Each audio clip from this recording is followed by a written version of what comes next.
Rabbit tortoise model for cancer cure. और इस technique के 4 ही नियम हैं और 4 नियम को समझाने के लिए मैं 10 ही मिनट लूँगा, 5 मिनट तो हो गए, फिर सवाल जवाब चाहे आप कितना भी करें।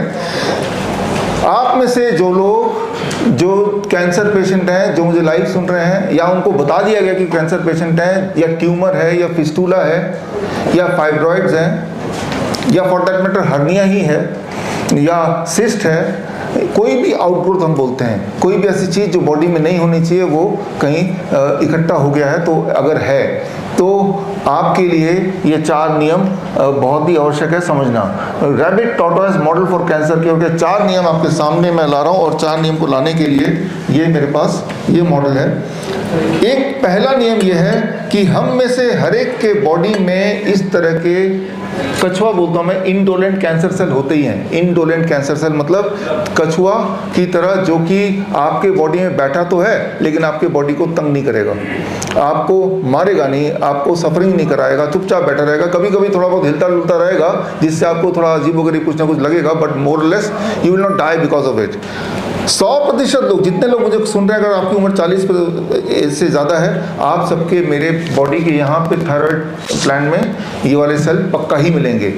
70% लोगों के प्रोस्टेट ग्लैंड में मिलेंगे, अबाउट 40% महिलाओं के ब्रेस्ट में मिलेंगे कछुआ वाला ऐसा कैंसर सेल, जिसे मेडिकल भाषा में इंडोलेंट बोलते हैं, जो आपको तंग नहीं करेगा। कैंसर तो है वो, लेकिन उसकी वजह से आप ना तो मरेंगे ना वो आपको तंग करेगा।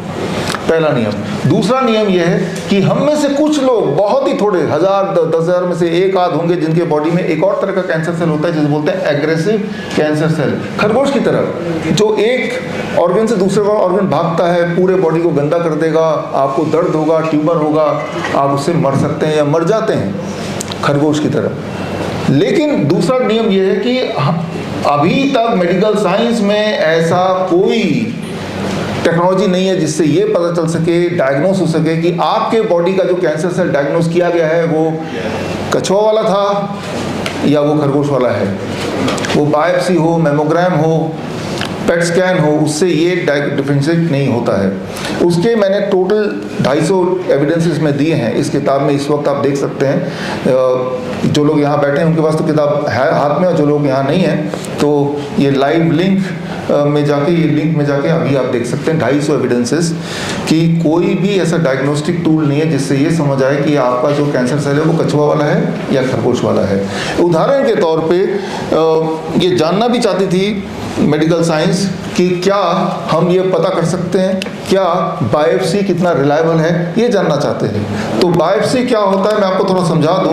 आपके बॉडी के किसी भी एक भाग से, जिस भाग में कैंसर होने की उम्मीद है या ऐसा उन्हें लगता है, तो उस भाग से एक छोटा सा टुकड़ा लेना, उसका स्लाइड में कन्वर्ट करना, उस स्लाइड को पैथोलॉजिस्ट को देते हैं, पैथोलॉजिस्ट उसको देख के बोलते हैं कैंसर है कि नहीं है। तो ऐसा ही एक स्लाइड आपके सामने दिख रहा है, ये स्लाइड मेरे हाथ में भी है, इस स्लाइड में आपको बांट भी देता हूँ। Somebody may distribute this. So ये स्लाइड इसी तरह से, यहाँ तो सब हम लोग पैथोलॉजिस्ट नहीं, हम में से कोई ज़्यादातर जर्नलिस्ट हैं, तो और ऐसे ही बांट देते जैसे हमने अभी आपको बांटा, और ये यहाँ पे, और उनसे पूछा गया पैथोलॉजिस्ट से कि देख के बताओ ये जो देख रहे हैं आप स्लाइड, ये स्लाइड नॉर्मल सेल है, एबनॉर्मल सेल है या ये कैंसर है? तीनों में से, नॉर्मल, एबनॉर्मल या कैंसर। 33% लोगों ने बोला लगभग कि भाई ये जो दिख रहा है ना ये नॉर्मल है। 33% पैथोलॉजिस्ट ने बोला, पैथोलॉजिस्ट में 48% पैथोलॉजिस्ट ने बोला कि ये एबनॉर्मल है, और 19% पैथोलॉजिस्ट ने बोला ये कैंसर है। तो मतलब ये है कि आपके बॉडी में कैंसर है या नहीं है, या इलाज कराना कि नहीं कराना है, वो आप पे निर्भर नहीं करता, इस स्लाइड पे निर्भर नहीं करता, स्लाइड किसके हाथ में गया उस पर निर्भर करता है।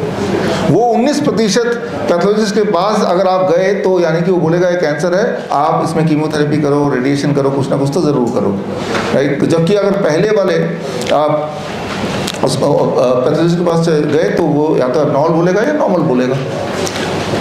तो अगर आप ये समझते हैं कि बायोप्सी में कैंसर आ गया तो वो भगवान का दिया हुआ वाणी है, तो वो नहीं है। ये भी डिपेंड करता है कौन से पैथोलॉजिस्ट के पास गए हैं। ये तो सिर्फ एक उदाहरण मैं दे रहा हूँ। तो ये है मेरा दूसरा नियम, जो दूसरा नियम मैंने आपको बताया, और इस नियम से biopsy is not level at all, और लेवल तो है ही नहीं, लेकिन बायोप्सी जब कराते हैं तो पेन होता है, सीवियर ब्लीडिंग होती है, इन्फेक्शन हो जाता है, वो जगह पंचर हो जाती है, मौत होती है, डेथ होती है 0.1% लोगों की बायोप्सी कराते कराते, किडनी पंचर, कोलोन पंचर, या बायोप्सी की वजह से ट्यूमर ग्रोथ बढ़ जाता है।